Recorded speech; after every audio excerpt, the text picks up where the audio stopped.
Welcome to another Chapter podcast with your hosts Claire and Rebecca.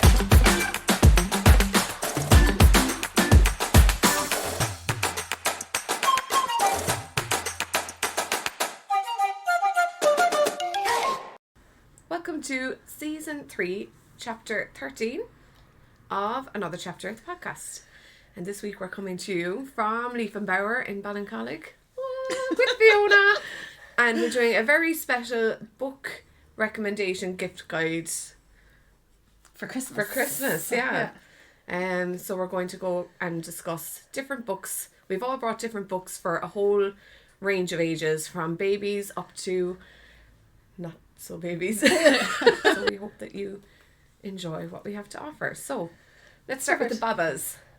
What did everybody bring for babas? I did not bring anything for babas. Okay. I was like, you're covering the babas. I hope. Rebecca. Fiona, do you want to start? Okay. I have Irish words for nature. Magan. I always get his name wrong.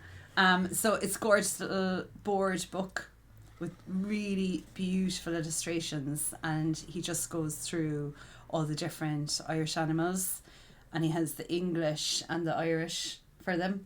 But I just think it's a gorgeous one to share together. And then I suppose you're getting the cúpla focal for your babies, going to pick it up as well as you go along. But the illustrations are really striking. I just think it's a lovely little gifty one. Yeah, and that's very good for newborns because they only see in black and white. So that would be a very vivid. Yeah, and it's got all the rounded edges and everything. It's really durable. So I think that's a lovely little gifty one. Yeah, that's beautiful. I went for a Tummy Time book, which I didn't know existed until I had my second child, but this one is Tummy Time Farm, and it's a Nosy Crow book. I love the Nosy. I always go for the Nosy Crow books. And what I love about them is on all of the Nosy Crow books that I've picked up anyway, there's a QR code, and if you scan the QR code, you get an audio that you can play along. Really so when we're in the car, my 3-year-old will ask for his books, and I scan the QR code and he listens and turns the pages. There's a ding for when they turn the pages for toddlers, but those books are obviously not here because I didn't think of bringing them. But they could be on the shelf somewhere.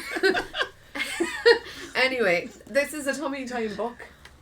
Oh, so that is so sweet. Yeah, it folds out. It's got very vibrant pictures, so you can put it out around the baby and put them on their tummy time pillow, and they are encouraged to lift their head. And there's a second side to that. But it's just got really bright, strong colours, which is very good for their visual development and stuff. So and the little mirror I love as well. Yes, that is they so love looking at really themselves. cute. Yeah. So that's one of mine for the babies. So my next pick for babies and toddlers as well is this one, Wherever You Go, My Love Will Follow, by Brigitte Sif. And this was a recommendation from Fiona of Pear Shape Studio. She's an artist herself, so she put me onto this illustrator, and it's just really beautiful. It's a collection of 8 short stories. Each one has a little theme. So one is called Sparks, and it's about how ideas will come to you and how it can grow into something exciting. But I just feel that illustrations are absolutely stunning. They're magical, and it bears a lot of reading because the stories are quite deep. So I think adults are going to get something from it as well. But the drawings are so detailed. I think you'd go back and look at it for years. Really, it's just a really beautiful gift one, I think. That is gorgeous. Yeah, it is pretty. That is very, very lovely. Yeah. Should I do another smallies? Yeah, do if you have another one. Yeah. This one is, I would say, more toddlers, and I think it's kind of apt because it's about books and reading. Ooh, so the idea is, I know, yeah, right, us. The idea is, it's about this little girl, and she's quite lonely and she doesn't have many friends. So she starts reading to pass the time. But it's really about how reading will connect you. It's a bridge to other worlds and ideas. So then she goes off on adventures, like on a pirate ship. She goes off on all these bookish adventures. And through that, she meets other children who love books. So it's also bridges to connections with people. Yeah, I just love it, and it's a beautiful idea. Everyone's trying to instill a love of reading in children, but I just think the message in this one is That is gorgeous. super gorgeous. Yeah, I Really love this gorgeous. book. It's really lovely. Beautiful. Oh, I like that That one. is lovely. My bank account is going to be empty. Sorry. It is. I have a couple. I brought two. Well, I picked up two board books. They're by Julia Donaldson and Axel Scheffler. I just think you can't go wrong with Julia Donaldson. And these go down a treat with both the baby and the toddler in my house. So they're Tales from Acorn Wood. And the two that I picked up are Postman Bear and Hide and Seek Pig. And they're just really, really cute. I particularly love the Hide and Seek Pig one because you have so they play hide and seek, but you can kind of see what animal is there. So you have to ask like, who do you think is behind the gate? And then you turn the page and you see who it is and what animal do you think is in the tent? And then they have to guess it. So it's good for getting their, what am I thinking of? What's that word? Their predictions. Oh, predictions. Yes, yeah. And anything with a flap. Yeah, Kids yeah. love a flap. Sorry. Sorry. Gosh. Sorry.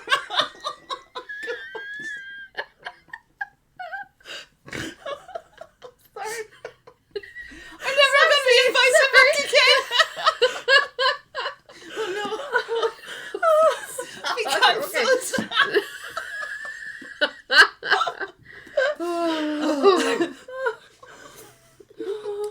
Oh, I actually should have mentioned this one earlier though, because this ties in with the Tummy Time book as well. Goodnight Moon. It's a classic. It is. The colours are fun. Yeah, Margaret Wise Brown. Oh, we're getting the giggles. But again, very bright colours. My toddler loved it and gets quite jealous if I read it to the baby because he used to read that on mommy's lap. So it goes from like really bright, intense colours to dark black and white ones, grayscale, and it kind of flips between the two. And it's just a gorgeous story of saying goodnight to everything in the bedroom before you go to sleep. That is a classic that I think most people would have heard of, but it's a beautiful baby gift as well. There's some books like that will never, I Yeah. think they'll never go. Dear out Zoo of is another fashion, one. you know? Yeah. Yeah. I love Dear Zoo. Yeah. Yeah, so there's kind of some toddler books. I have some other picture books, toddler books. So my toddler is 3, and before the baby came, we started reading books around like separation. And one of them that we read was Owl Babies. So 3 little owls sit on a tree and their mommy is gone, and it's just all about how mommy's going to come back every time. That's another real class. Yeah, it's gorgeous. Yeah. You look so sad. They look heartbroken. Like, I remember reading it and he was like, well, where's their mommy gone? They all look so sad. But yeah, no, it's really cute. And I love the repetition in this because, again, they can join in and say the names of the owls and, you know, what's going to happen and stuff like that. So that's one. And then we moved on to kind of older books and more humorous ones. And the ones that we read over and over and over and over again are The Dinosaur That Pooped, that series. So they just go down a treat. There's a lot of poo. There's lessons in Poo each and of them dinosaurs. though. Yeah, where could you go wrong? And again, like, so it's Dougie and Tom from McFly, and like, there's just if you're you know easily. But it's nice to have you're a book as well queasy. that's funny and Yes. a bit silly. Yeah. But there is a little lesson in all of them. Like The Dinosaur That Pooped the Bed is about how you have to have a tidy room before you watch the TV. So your bedroom needs to be tidy before you're allowed to watch the telly. And then The Dinosaur That Pooped a Planet is about having food in your tummy before you have fun, you know. You should eat before you go outside to play. And this one, I can't really remember, but it's still a treat. We'll guess a dinosaur. Yeah. Something Dinosaur to do with and poo. dinosaurs. Yeah. The Dinosaur Who Pooped Christmas was a big hit in our house last year, actually. That's also behind the till for me, isn't Yeah. it? Oh. Yeah. I got The Colour Monster as well, which is Haven't read it. a brilliant book. They were doing this in my son's preschool, and it's all about emotional regulation and all your different feelings and how you can't just feel one feeling the whole time. There's loads of different variations on this. You can have the colour monster goes to school and stuff like that, I'm sure. I like there's one image in there I think where all his feelings are mixed up and all the colours are just really messy. I like it's just such a nice way of explaining it. Yeah. And that they're all like you can't just continuously feel happy all the time or sad or whatever. And that there are other options for things. But yeah, no, it's a gorgeous one. And it's multimedia is kind of the way that it's illustrated and put together. And it's just very cute. So it's, really love that one. Do you have more toddler books that you would like to throw in? I have a Oliver Jeffers, because we're all Oliver Jeffers fans. So I have 2 Oliver Jeffers ones. He's the best! This is the dictionary story. It's a fairly recent one. And it's about how dictionaries are different than other books because they're just full of words, so it can seem kind of boring. But he actually makes a story from the dictionary, so he has all these different characters, like D is for donut, but he has an alligator chasing the donut. And what I really like, it's so detailed, but he runs the whole way through. He runs like part of the dictionary all the way down, but he's made up his own definitions for the words, and some of them are really funny. So under crayon, he has, sometimes crayons get tired of being used and they'll run away, which is referencing his other crayon books. So these are super clever. Yeah. So he's like self-referencing. It's so clever. Easter eggs in children's books. I just love it. It's really exciting. I love it. But I feel then it's like, it's just gorgeous as all of his are and funny. But I just think there's so much in it for the parents that are reading it with their kids. Yeah. And I do think parents should be getting something out of it too. Yeah. So that one I think you'd get so much out of because there's so many words in it. But I really like this. The cover I like is this beautiful. for myself actually. Yeah. These are all the characters that are bursting out of the dictionary. I just think it's lovely. And they're really intriguing looking as well. There's like a little ghost or whatever that's peeping up, and what's that, a walrus? Is it? Yeah, a little walrus. They're so he's just really different. I think he's really creative. So yeah, love this one. That's cute. So I actually brought the day the crayons quit. Now it's pawed and there's fingerprints and food, I'd say, all over this. But it's a lovely story about all the different colours in a child's box of crayons, and they all write him letters. Like, why does everything have to be red? Or there's one where I think the white crayon is saying, like, you never use me. Nothing is white. And it just encourages kids to think a little bit more creatively. So at the end of the book then, Duncan, who is the boy that they're writing their letters to, he decides to use all the colours for everything that's different and give them all their equal turn. So instead of the sky being blue all the time, he decides to use a colour that's like, I'm only for tiny things. So yeah, and again, gorgeous. Did he illustrate this himself completely, or did that? I don't know. It looks like actually. A child drew it. It looks like a child, but it's his kind of style. Some of them are childish. I'd say maybe he. It's the little details he puts into things. Yes, they're, and that's what keeps you going back to it as well. I think they're just really He's cute. Fabulous. Yeah, I also have a copy of his newest book as well, Where to Hide a Star. I was sent this out by the publisher, and it is beautiful. So HarperCollins sent this out to us, and it is gorgeous.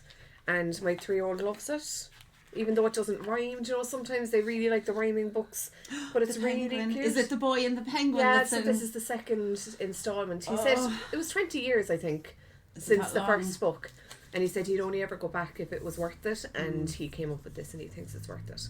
It's really cute.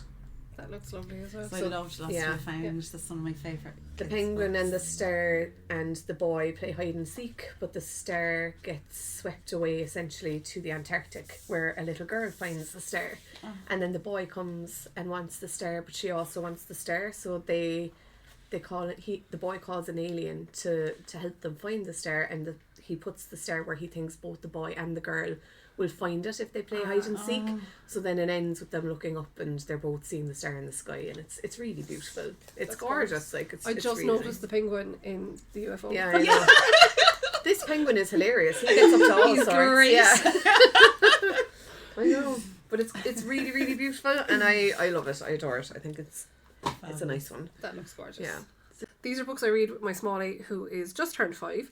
And we got this from Fiona on your recommendation there, I think during the summer. So it is One of my favourites. A Dress with Pockets. So it is a little girl and her aunt are going dress shopping. And there, of course, are loads of absolutely gorgeous options in the store, all colours, all shapes, all sizes. But the little girl isn't happy because none of them have pockets. And when she asks for a dress with pockets, they're all aghast, like, what would you possibly need pockets for? And then she starts listing off all of the things that you need pockets for. And she said you need it basically for exploring, for all of the gorgeous things that you find outside and out and about that you want to take home with you.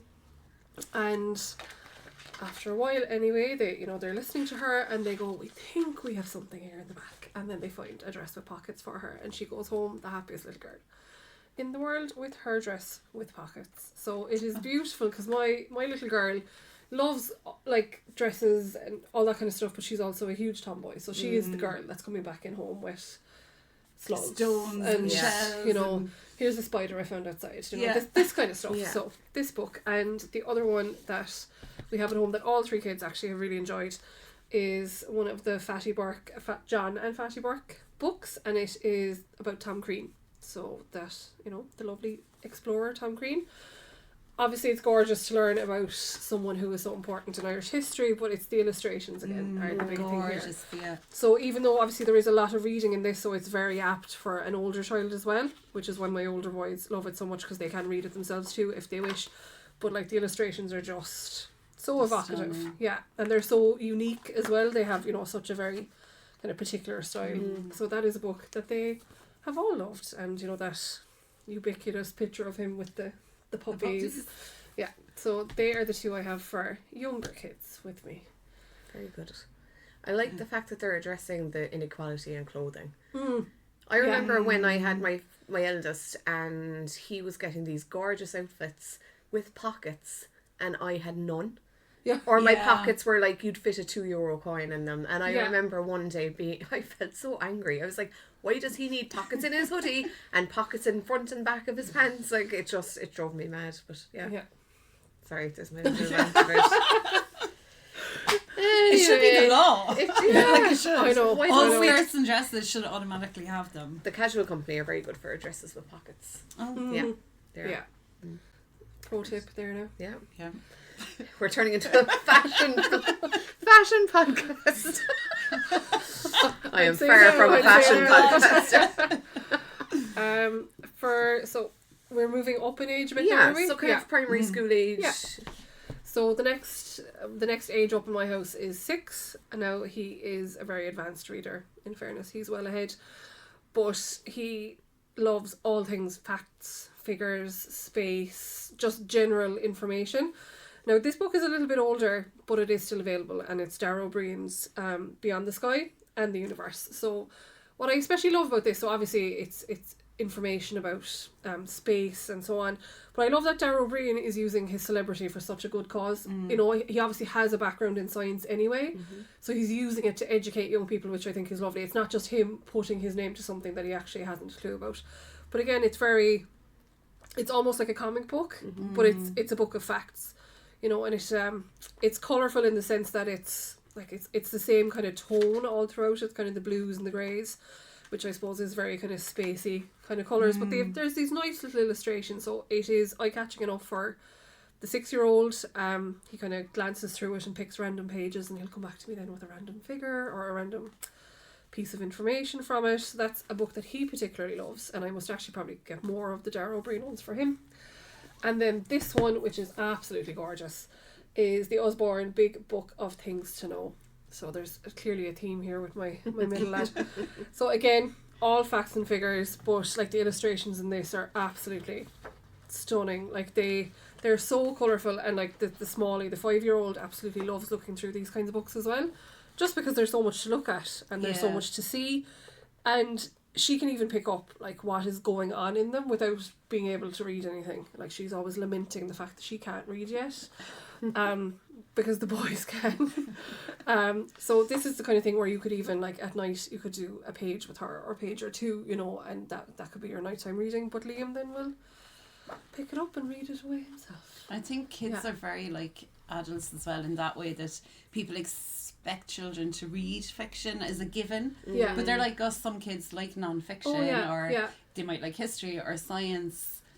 So it's just as valid to be reading non-fiction. You know, I feel sometimes they're forced to read fiction. He loves, it's not their thing. He loves to know stuff, exactly, He enjoys stories, but like knowing stuff is his thing, like, and that's two really cool. Very much hit the mark with that. Anyway. Very good. What about you? For kind of primary school age, I picked Minnie McCarthy, Leona Ford, the Cork author. So this is her latest one, Minnie McCarthy and the Christmas Calamity. So it's the same character. She's had 4 books out now. So it's the same character, Millie. She's a really likeable character. She's really funny, and she just gets into all these scrapes. But I think kids really kind of identify with her. She's funny and things go wrong, and she's just a really enjoyable read. She's light, and it's nice to have something that's humorous for kids as well and not too serious. And I also have Donncha O'Callaghan has the new one out, Disaster Dad, and it's about this family where the mum goes away for a week and the dad is left looking after the kids, and of course everything starts going wrong. It might be a bit gender stereotyping maybe, but really funny. Well, if a man you know, wrote just it, then... you know, and he did say he drew it from his own experience. So you know, so that's another nice kind of like little stocking filler one, I think. Lovely. Very good. I brought one that I personally haven't read, but it's for kind of like older primary school, early secondary school, and it's The Last Bear by Hannah Gold. So I know that Aoife, Little Cass Reads, is always going on about this book, and I have it. I haven't read it, but it is being read by all of the first years, I think, in school at the moment. So it is that there are no polar bears left on Bear Island, and that's what April's father tells her when his research takes them to an Arctic outpost for 6 months. But one night April catches a glimpse of something distinctly bear-shaped loping across the horizon. A polar bear who shouldn't be here, who is hungry, lonely, and a long way from home. A bear who is missing something just like April. So, have you read it? No. I thought you... It looks yeah, lovely, it looks though. like It something looks that you'd really enjoy. nice. Yeah. Yeah, and it has a follow-up as well, or like a second book, The Lost Whale too, which apparently is equally as beautiful. And like Michael Morpurgo has Unforgettable on the cover, and I mean, if he says that about a children's book, then you are onto a winner. So I might actually read this over Christmas because it just looks gorgeous. It's going to be quite sad. I was just apparently it is. Yeah. We've heard that like kids cry and adults cry reading this. Oh dear. But it's no harm because like by the looks of it, it's important to express those kinds of things as well. Yeah. I have something for my older boy, if that is okay. Mm-hmm. So the 2 things that he is cycling between at the moment, so the BFG is his big favourite. Classic. Exactly, classic. Now he is well able to read this on his own, but this is the one that he insists that Daddy reads 6 or 7 pages with him every night. So they're like, they save that, so like that's their thing. So like this is going to be a book that has such huge meaning for the 2 of them. That's but really as you said, really nice. It's a classic, and I mean it has all the like the funny Roald Dahl little sayings and the words that he uses, and my oldest would be coming out with some of the different words to like describe his brother and sister, and obviously then the Quentin Blake illustrations, which are so iconic as well. So that is a big favourite in our house. I don't think you can go really wrong with someone like Roald Dahl, to be fair, and obviously there's a huge selection of Roald Dahl books. And then this other one, which we got here as well, is the Lego Ideas book, because again, my oldest boy is also very into his kind of, I suppose, doing things and finding out how to do things, and he's very creative with Lego, in fairness, but he loves being able to kind of go through this then as well for inspiration. So it just gives you some ideas what you can do with the different pieces of Lego, and especially if it's a Wow. house like ours where you have just a massive selection of Lego Yeah. at home anyway. It gives you loads of ideas. So I suppose what's lovely about this is there's reading in it, and it's incredibly colourful, but a child doesn't need to be able to read to be able to see these and gain inspiration from them. And if they can, obviously then there is the reading aspect to it, but the book is actually encouraging them to go do something, which I think is create lovely. things. Yeah, it's not just reading, and obviously there's absolutely nothing wrong with that, but it's inspiring him to go do something. And my middle guy loves reading it as well, more so for the reading. But yeah, that's a gorgeous stocking filler now for a child that maybe has lots of Lego already and that wouldn't have something like this as kind of an addition to their collection. So they Beautiful. are the kids kind of books that I brought. I feel the Wild Robot one that you were looking Oh, at yes. as well. The Last Bear reminds me a bit of this Okay, one. I think yeah. I think it's kind of similar story. Yeah.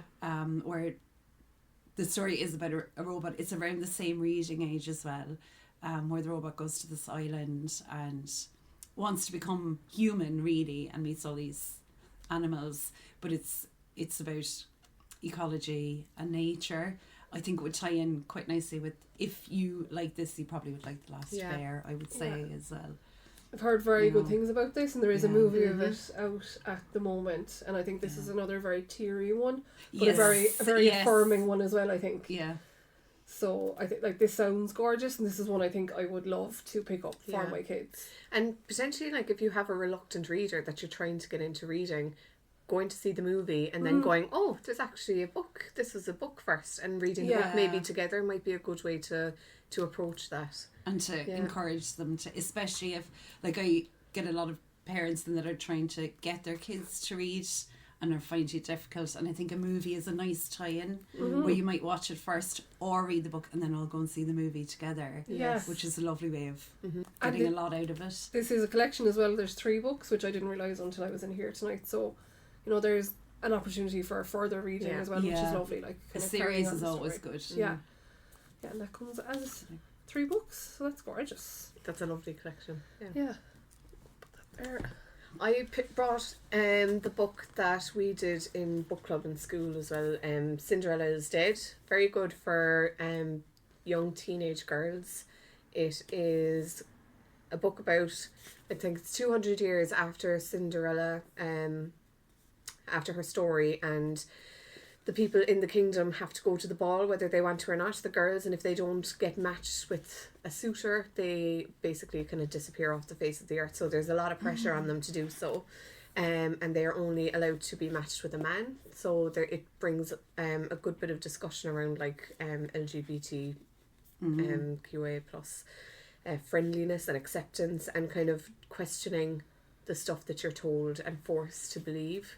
Not forced to believe, but you know, when you grow up being told something over and over again, you take it as gospel, and this is a very good book to encourage people to start thinking for That themselves a bit. sounds really interesting. Which I thought was a very good one, because even around peer pressure and just if people are telling you something about somebody, it doesn't necessarily mean that you have to believe them. Yeah. You make up your own mind based on your own experiences and stuff. So that was a good one for younger teenagers. Do you have any books for young teens? Young teens, You I like? think both of mine are teenage suitable. Now, actually, Claire, you were saying, which I didn't realise, with, you know, shame on me, English teacher, not realising this is on the junior cert Yes, course, the it is. junior cycle English course, and this is The Poet X by Elizabeth Acevedo. Now, I listened to this actually because it is a book in verse. So even if you look at it, actually, you can see like it's written like a series of poems, and it is in verse, so the majority of it does rhyme, or there is a rhyming pattern to it or a flow to it. There's beautiful rhythm. Right. to It's that book. gorgeous, yeah. And actually she narrates it herself as well. I think she narrates all of her own books actually. So when you hear her speaking it, it's especially amazing, but it's still equally as gorgeous in book format as well, you know, when you're reading it yourself. And it's basically about a young girl, Ziamara, growing up in a particular neighbourhood in Harlem, and I suppose the struggles that come with being a a young teenager and what that means in terms of school, relationships, family, and how she copes with all of that. Really, yeah. So it's really interesting, and it obviously is a great book, especially for someone like, you know, a young person living in Ireland who maybe would have no concept of a culture outside of their own, but also showing then that the struggles that they potentially are facing as a young person here, someone in a different country, you know, from a different culture, is also facing them. So it's quite good in that way as well. The other one I have then is probably for slightly older teenage years. So I have another two that are actually on the junior cycle curriculum as well, as books, obviously, that you can read with younger teens. The Hate You Give is one, and it's about a girl, Star, and she is in the car with her friend when her friend Khalil, when he is asked to pull over by the police and he gets shot and killed. And it's her processing that grief and questioning why, just because he was a young black man, that he was subjected to murder, essentially. A really good book again, where people are, you know, taught to question what they've been told is true. Great one for discussion of racism, as is the second book that I've picked up, Noughts and Crosses by Mallory Blackman. It is a book about racism in reverse, is what I can recall from it. So you're a nought or a cross. So that's kind of the terms that they give people, and the white people in this community are the lesser race in the eyes of society. Very, very interesting read. Now, I read it years and years and years ago, and I read the whole series afterwards, because it was just really, really good. There's a boy and a girl who form a relationship because I think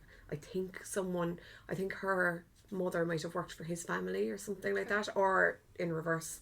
So they knew each other since they were kids, and they have been told that that's as far as their relationship can go, being childhood friends, because when they grow up they can't be friends, they can't be associated.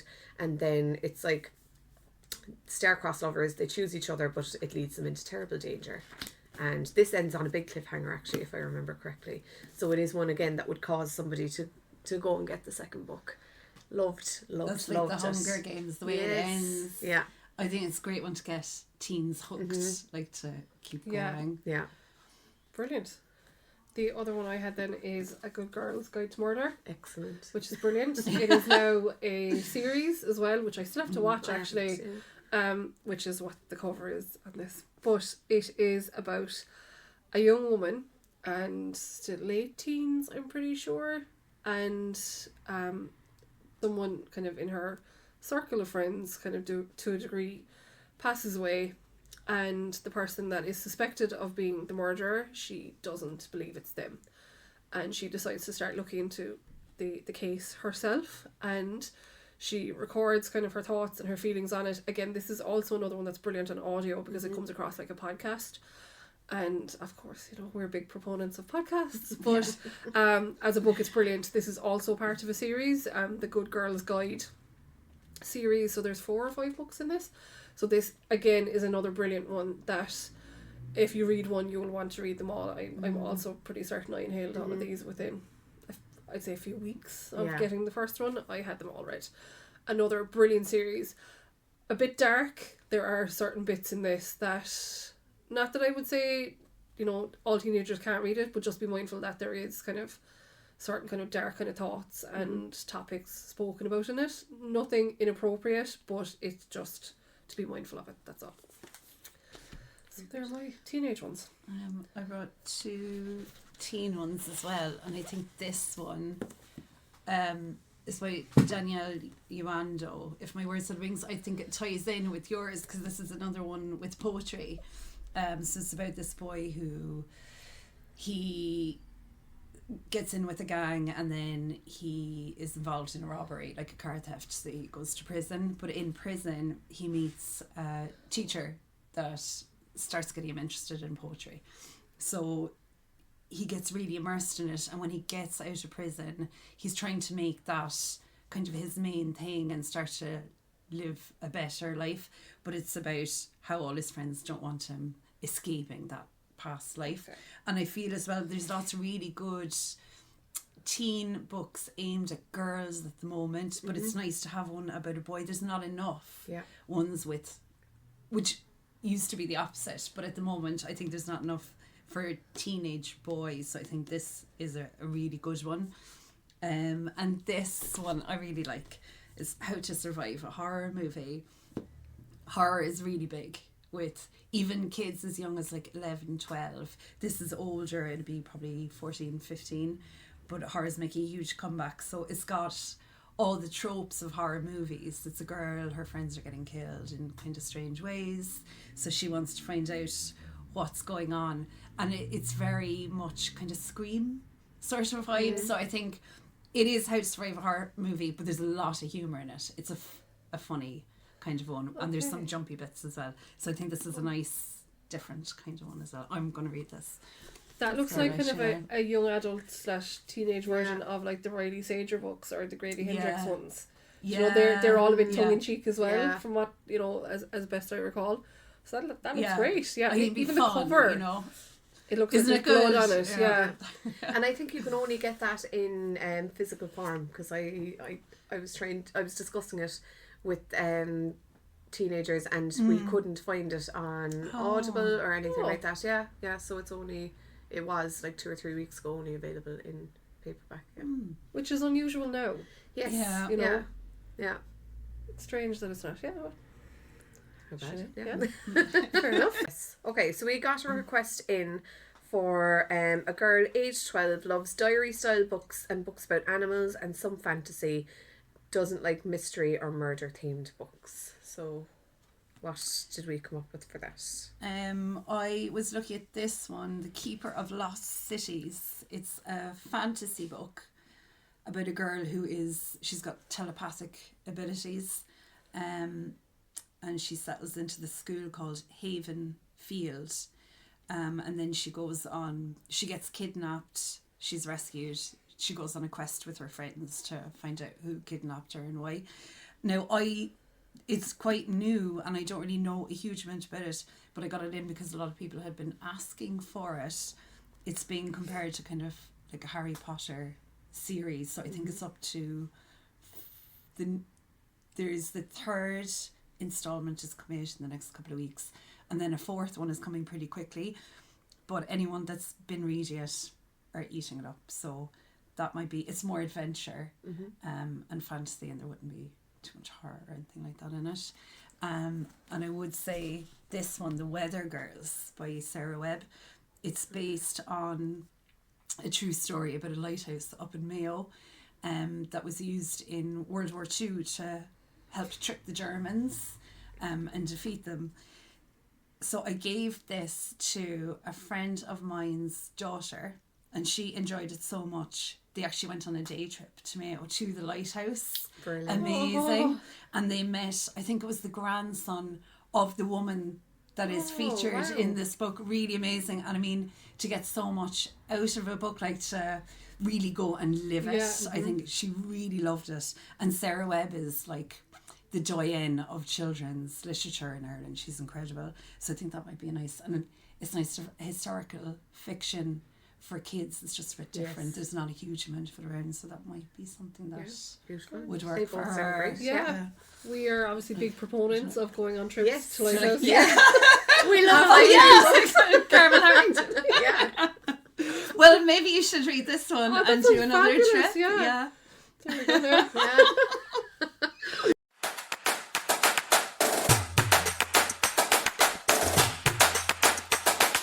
Thank you so much for listening to this edition of Another Chapter podcast. Don't forget to subscribe, like and share to keep the book conversation going. Thank you to Helen Becerra for the graphics, Mark Neville for the mixing, and to each of our contributors. Music is Make It Work by All Good Folks. Don't forget to follow along on Instagram at Another Chapter podcast. We'll see you there.